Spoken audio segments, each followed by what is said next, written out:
So let me tell you what I did to get going. Before we started the video, I actually soaked in some boiling water here in my blender some chilies.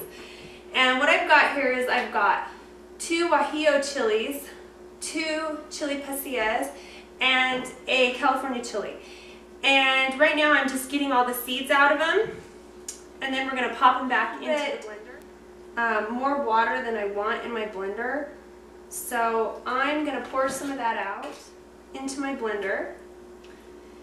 So like I said, 2 chili pasilla, 2 Guajillo. Now I'm going to just set that over here on my stand, and I've got a little bit of salt. I've got some cumin seed. Now this is before it's actually made into the powder, and I like to use it more because I feel like it just has a deeper flavor. So I'm going to add that. There's about a teaspoon. I've got some Mexican oregano.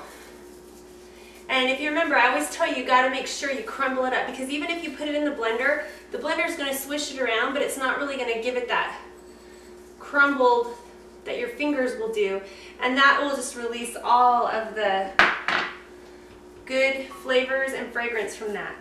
Now I also have, I've got my chipotle chili. Take 1 chipotle chili, I'm going to drop that in, and then I want to get some of that good adobo sauce, so I'm going to grab a few spoonfuls of that straight from the can, and yeah, there we go. And then I've got some cloves of garlic, and I'm going to do about 3 cloves of garlic. I've got 1/3 of a white onion that I'm just going to drop down in there. I've got a little bit of vinegar. I've got a little bit of cinnamon. I've got some vanilla. I've got a stick here, and I'm just going to pull off a little piece of it and drop that in there. That'll grind right up. And then the mystery ingredient, Jumex pineapple nectar. Now I know you're like hating me right now. You're going, oh, she's such a sellout. She's using something from the can. Well, let me just tell you, if you try this recipe, I mean, you really try it. You go home, you do the whole shebang, and you're just gagging because it's so horrible, then send me an email. But I got a feeling if you take the time to actually do it and actually try it, you'll find that this will fool the Mexican in your life. And if you are the Mexican, it will fool you. So I'm just going to add some of that right in there, about half a can. And we're going to go ahead and turn the blender on. And this is going to be our marinade. So we're going to go ahead and turn that on. 4 to 5 pound piece of pork butt. I have to tell you, it's so funny, on my carnitas video, some guy sent me some comments saying, you know it's not really butt. Yes, but it was kind of funny to make Cecily think that, because Cecily was all grossed out. So here's the deal. It's part of the shoulder, and there's another piece of the shoulder called the shoulder picnic. Now, there's not much difference between that piece and the pork butt piece, except it comes with a bone. It's got more bone in it, and it's a little bit fattier piece. So if you see that in the store and it's a really good price, because you're going to look and go, wait a minute, this other piece is like a way better price. It's because there's more bone and more fat. In the butt piece, you're getting a lot more meat. When all is said and done, there's not as much fat. So that's the piece you'll probably want to choose, although you could use the other piece. Just to kind of clarify that, so when you're shopping you can know. What we've done here is I've pureed this up, and I'm going to take a little bit of salt, and I'm just going to kind of sprinkle that right over my meat. Now, I'm so sorry, because I know how you guys like to have close-ups, and so I'm definitely going to try to give you some, but I don't have any help here today. So, and yet we still have to eat dinner tonight, so sorry that there's no one here to help me. And I don't want to take all of this because I want to reserve some of it for later after the meat has finished cooking. So I'm going to take this and I'm going to pour it over my meat, and then I'm going to let this sit in the refrigerator for about an hour and let it marinate, and then we'll take it out, and then we're going to pop it in the oven, and we're going to cook it low and slow. And then at the very end, we're gonna jack up the heat. And we're also gonna put some pineapple on the top. So it's gonna be low and slow, pineapple on the top, and then we're gonna add some heat at the end, kind of to give it that nice little crust on the outside. We're gonna put some foil on it, put it in the fridge for an hour, take it out, put some pineapple rings on the top, put the foil back on top of it, and then we're gonna pop it in the oven. Isn't that nice?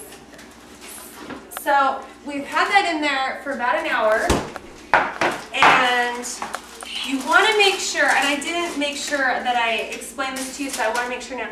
You want to have your fat side up, okay? So then the next thing we're going to do, we want to make sure that we have some liquid down in the bottom of our dish. So let's just make sure we put down some water in there to make sure we've got enough.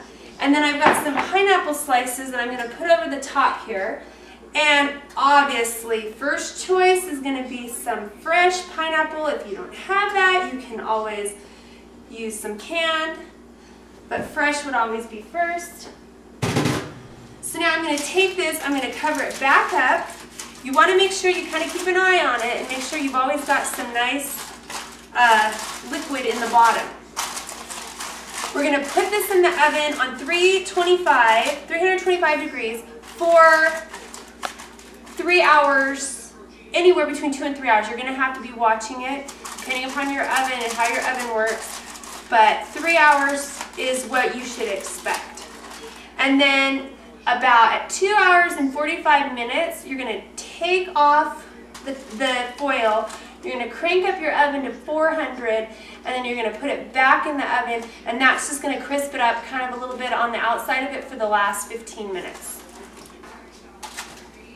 Right now with some foil, and I'm going to let it just sit for about 30 minutes, and then we'll do the next step. Doesn't it look good? Oh, you know it does. I don't know if you can hear me over SpongeBob, but here we go. And we've let it rest, and it is ready to move on to the next step. So what I'm going to do right now, I'm going to take it out and I'm going to start shredding it.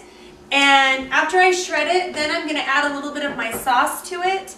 And how does that look, cameraman? Muy bueno. Is it passing inspection? All right. Smells like it, yep. Okay, so we're just going to go ahead and do that. And I'm going to actually save these pieces of pineapple with the marinade all over them. Some people like to have a little bit of the pineapple cut up actually on their taco. So that's an option you could do. What do you think, Farron? Chimuelo? Nice. Nice. All right. Okay, so here are some of the toppings that you might want to use on your tacos. I've got some limes, some cilantro chopped up, some chopped up white onion. I've got some more of the sauce that was left over, and some pickled jalapenos with carrot. And now we're just gonna Tacos! check on the weirdo over there that's getting the meat ready. I always wanted to be at the kettle. Okay. Alright, so I've plated up some beans and some rice here with this. I've only got half of my meat here. I've actually still got more over there. But we're just going to go ahead and get started with that. I'm going to take a little bit of my sauce, put that right over my meat. This is so yummy. I've got some white onion that you want to always make sure. It's kind of like the trinity of Mexican to have the cilantro, the onion, and the lime wedge always together when it comes to tacos. Then I've got some lime wedge, and I've got my pineapple that I chopped up that was left from on top. Look at that, so yummy. And you know, that's kind of optional. Some people like it, some don't. Maybe I'll just do a little bit more. So there you have it. This is so good. If you would like to get the ingredients for this, go to marriedtomexican.com, click on the Cook With Me page, and you can find all the ingredients for this. And if you need to watch the video again, it's posted there with the ingredients. I know that, are you going to enjoy this? Yeah, hurry up. Okay. Stop talking. All right, we'll see ya. Have fun and get in the kitchen and make this. Bye-bye.